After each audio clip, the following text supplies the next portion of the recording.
these are the two best teams in European football for me, A. West. When you look at how they play, when you look at the command they have in both boxes, the numbers truly don't lie, and the Z-score does not lie. And the overview for the Z-score is very simple. It looks at the aggregate of all these teams, or these two teams in particular, with where they stand attacking-wise, possession-wise, defensively, and most importantly, a keyword where both managers will definitely be harping on in their locker room: intensity. So it pretty much aggregates based on your league, and it takes that into consideration where your team or these two teams lie. Obviously, on the poor end, you have teams that got relegated, like your Heidenheims and your West Hams. On the lead end, it's the champions, like an Inter in Italy. So as I said, for me, the cream of the crop this season, both domestically in their leagues and of course in European football, the Z-score says that they definitely did not lie. Hey, Wes, when you look at the Z-score here, PSG, we know what they can do on an attacking end. Yeah. But Arsenal, they're right there with them. Yeah. It doesn't surprise me to see these two teams so close in every single marker except for just possession. But both of these teams, like you mentioned, domestically, they were absolutely fantastic. They have been brilliant in Europe. It's not too many times I think you can say probably the best two teams in a competition will meet in the final. But I think that is the case in this year's Champions League final. Look at this. 97 and 98 when you add them up. It's absolutely ridiculous how tight the margins are, and I think the margins will be that tight on Saturday as well. When you watch the build-up to the Champions League final, and obviously when you watch the final itself, you can't talk about PSG without talking about that fearsome front three. In my opinion, and this is just my personal opinion, PSG have the best attack in all of European football. Ivica Kvaratskhelia doing his thing, playing out of his mind. Ousmane Dembele playing out of his mind. Ousmane Ballon d'Or, back to Ballon d'Or levels. And Desiree Doué, the king of the final, or the prince, last campaign. But looking at these numbers, it is astounding to see where the numbers are compared to last season for Dembele. But with the rest of the supporting cast, in the Champions League in particular, I got my eye on Kvaratskhelia and Doué, Barcola as well, coming in hot. First of all, I'm not going to disagree with you in the slightest. You are spot on. This front three for PSG is the best in Europe. They proved it last year. They've shown it again this year. They haven't dropped off. It took a little while to get into the season, but I think that was expected given the fact that they didn't have a preseason. They just went straight from the Club World Cup into this season. But look at these guys. Ousmane Dembele, we have talked ad nauseum about what he brings to the table, but it's not only the stats, it's how he affects the game, how he drifts around, how he is not a reference point for center backs. They can't touch him, he's smoke, so he opens up so much space for Kvara, for Doué.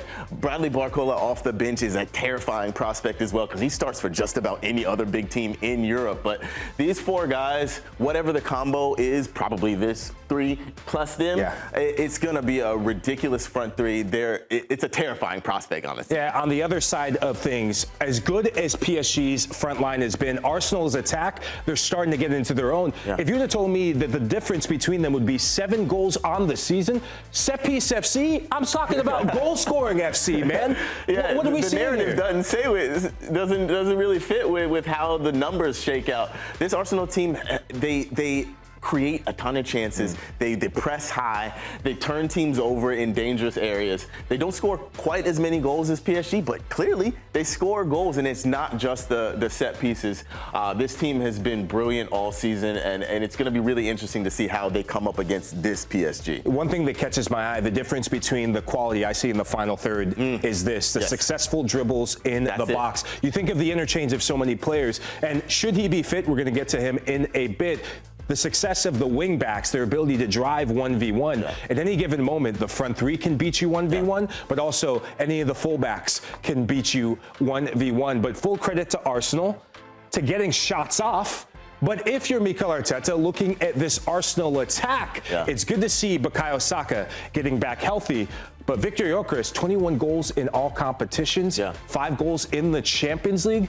For you, what do you see in the numbers with Arsenal with this fearsome foursome? The goal conversion rate has to improve. Arsenal don't create a ton of chances, but when they do, they need to convert these chances. Leandro Trossard has been a really, really important player for Arsenal throughout this season. Bukayo Saka is Arsenal's player, and now it seems as if he's gotten his legs back under him. It's been a rough season in terms of injury layoffs, but he's back in the team. Kai Havertz, who I think, we'll talk about this in a bit, but I think he will be the guy for Arsenal on Saturday.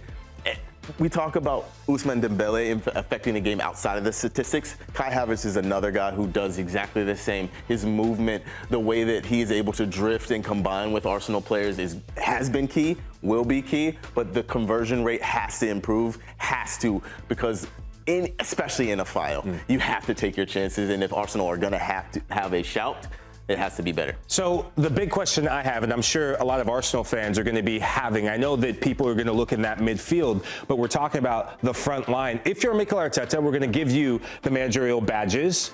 Who do you start in this final? You alluded to Kai Havertz, but is there a case that 21 goals and the fact that you wouldn't be in this Champions League final had it not been for the performances, the spaces that Victor Gyökeres opens up, and obviously the finishing touch that he's found since the start of the calendar year, that has to account for something. This is not an easy decision for Mikel Arteta, but I think the decision will be for Havertz. Because of the way that Arteta wants to play, ideally he wants a striker who can drop in and combine. He wants a striker who can run in behind. He wants a striker who can kind of do all of it, and that is Kai Havertz. He's almost the ideal Arteta striker. If he was a better finisher, he'd be perfect. But Victor Gyökeres, I think, will have something to say in this match. I don't think it'll be from the start, but off the bench, his running, his ability to press, his chance conversion, even if he does start, he has been so key for Arsenal defensively. His work off the ball has been, I don't see many strikers, or if any strikers, who work as hard as he does on the defensive side of the ball. So he will also bring that if he does get the start. But I think I will lean towards Havertz in this match. I think Arteta will go with him. Yeah, I'm going to lean towards Victor Gyökeres because I think he's going to finish what he started. But that's the lap of luxury you have if you're Mikel Arteta. The big man, though, in this final for Arsenal has to be Bukayo Saka, captain the team in the second leg against Atleti. And finals are all about moments, and they're all about matchups. This is one of the biggest matchups on display in this final. Nuno Mensch, the left fullback for PSG, the best left fullback in world football right now. I stand on it. The numbers back it up as well, having a hell of a season by his standards. Bukayo Saka, although the numbers are what we're used to seeing, I think it's his lowest goal-scoring output since 2020-2021 season. Injuries have kind of derailed, and maybe a bit of confidence as well, what is now looking to be a redemption season for him in the final. A lot of people were confused when Arsenal shelled out for Noni Madueke, but it was because exactly moments like this. Bukayo Saka had his injuries throughout the season, but Noni Madueke stepped up. He was able to deliver in key moments. But in past, we didn't have a backup for Bukayo Saka.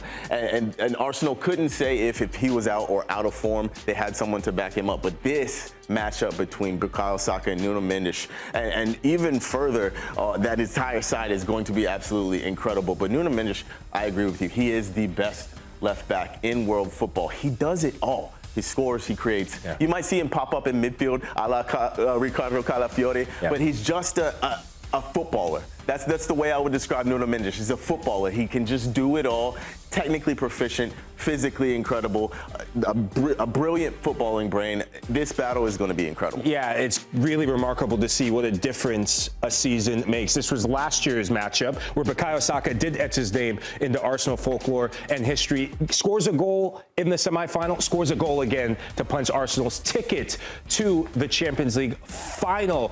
But now on the PSG side, I said it is going to be so important how Arsenal deal with their fullback situation. Looking at the Z score, it's amazing to think how neck and neck PSG and Arsenal are from a defensive standpoint. But for me, a big reason why they have the edge in the attacking end of things has been the quality that they have, not just with Nuno Mensch, but also when you have a healthy Achraf Hakimi. And when we look at how important Hakimi's been, for some context, last season, Achraf Hakimi was the leading goal scorer amongst defenders in the UEFA Champions League. He was a big factor in the final, but even without Hakimi, and reports are Hakimi is training as we speak today for PSG, looking to play a part in the final. He still has to get healthy, but not a backup if you're Warren Zaire-Emery. 21 times he's had to fill the void, at right back, 100%. he's pretty damn good. Yeah, there's not a, it's crazy to say there's not a massive drop off from Hakimi to Warren Zaire-Emery. You touched on this in our other shows. Warren Zaire-Emery has just lifted his game. He has become who we thought he would be, but even almost before we thought he would be this guy. The versatility that he has shown, the maturity to be able to step in as a right back for Achraf Hakimi. Achraf Hakimi, though, if he can play, terrifying prospect. The way that he bombs up and down the wing and cuts in, he's a brilliant player. Yeah, we see the biggest difference between the two of them. The number of crosses that come into the final third. I go back to the first leg against Bayern Munich. Bayern didn't have an answer for him when he was healthy because his underlapping runs wreak havoc and open up spaces for the cutback 100%. for one Ousmane Dembele or Kvaratskhelia. Now, goalkeepers are often the most slept on players in finals, but goalkeepers often decide Champions League finals. And if you're Arsenal, arguably, do you have the best goalkeeper in the world for the Gunners? On form, you could probably say David Raya is the best goalkeeper right now. Probably should have been in a shout for Premier League Player of the Season. Arguably, Arsenal's Player of the Season. David Raya has been absolutely brilliant. And if you want a reference point for how important he is to this team, watch the Carabao Cup final. Go out and watch that and see how different Arsenal is with Kepa in goal, with David Raya in goal. He is the spark. He is the creator for. He builds out of the back for them. He is so important in their build out. The way that he plays off his line is so important for Arsenal pressing high.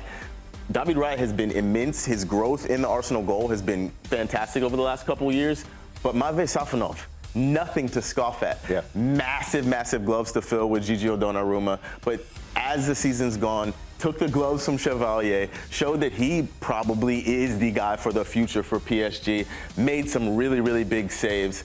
Not a guy to scoff at in the slightest. I think he's made for these moments as well. Yeah, it's such a redemptive story for him, showing you that at any given moment you can go from being an outsider to potential hero for PSG. Now, we've given our sort of behind-the-scenes information with SofaScore, but I want to see what the Oracle has to say. And the Oracle never lies, but the Oracle is all about the numbers. Looking at the Oracle says PSG's high pressure yields early returns. Wow. But Arsenal doesn't shrink. The Oracle's telling us that the Gunners are going to get their hands on their first ever European title in the form of the UEFA Champions League. Hey, Wes, are you buying what the Oracle is saying? If I was going to make this prediction, it would be the opposite. I would pick PSG because of the quality they have. They've already done it. Their front three, these matches come down to big moments and special moments from special players. PSG just are chock full of special players. So if it was going to be me picking it, I'm very superstitious when it comes to these, so I almost never pick Arsenal. But trying to be unbiased, I would give PSG the edge here. Yeah, and look, if Martin Odegaard, if you're going to go by the Oracle, I don't have the betting numbers, but if Martin Odegaard delivers the final just trophy clinching moment, that will be a big payday for a lot of people. The Oracle's going to pick the man of the match, and the man of the match of all people, it's not Bukayo Saka, it's Arsenal captain Martin Odegaard. So, hey Wes, I want to ask you this. For me, Arsenal, they don't get their hands on that trophy had it not been for Martin Odegaard coming off the bench against West Ham. But for you, is he a Martin Odegaard that will be the difference maker in the final, or do you see other people getting their just presence felt? Yeah, Martin Odegaard over the last couple weeks has been brilliant for Arsenal. Coming back from an injury layoff, injection of energy, injection of leadership, just the way that he has driven this team both defensively, on the ball, off the ball. He's been brilliant. I can absolutely see this being his day because of the way he's come to the fore in the most important part of the season. Yeah, it's going to be really interesting to see what this all really kind of comes down to. So when we look at eventually looking at the combined 11, I'm going to definitely go this way because I got my 2 steps in. Looking at the combined 11 for PSG and for Arsenal, a lot of people will say that the writing's on the wall, that PSG, pound for pound, player for player, have the better talent and the better players. But when I look at this combined 11, there's some Arsenal players that definitely have stake in this combined 11. Now, this is going to be based on the SofaScore ratings and also the performances that we've seen. But for A West, when you look at the Oracle saying, man, the match Martin Odegaard, does he even get in this team? We'll get to that in a bit. Looking at just even the back line to the midfield to this front three, anything stick out to you? I might make two swaps, like a PSG and an Arsenal swap. I might swap out Marquinhos for William Saliba, but that's nitpicking. Marquinhos has been PSG's captain, brilliant player, and I would probably swap out Timber for Hakimi. But other than that, I don't really have an argument with this 11. PSG's midfield are brilliant. Their front three, we know they're brilliant. As much as I love Bukayo Saka, I don't think right now on form he's getting in ahead of Desiree Doué. Joao Neves is a brilliant midfield player. Martin Odegaard would have that shout to get in there as well, but Vitinha, Rice, Neves, that is probably the best midfield three in football right now. If you could put together between those two teams, I don't really have an argument here, man. Hey, you've made your case. Now it's over to you guys. Be sure to leave a comment and tell A West, tell me, tell SilverScore, and Numbers Don't Lie. Did we get the combined 11 correct? And did we get who has the edge correct? A West, well done, man. Hey, thanks for watching this video from Numbers Don't Lie. Be sure to catch our show every Monday at 5 p.m. on YouTube. And for news and insights from leagues all around the world, including Serie A, EFL, and all UEFA competitions, both men's and women's, don't forget to sign up for Paramount+.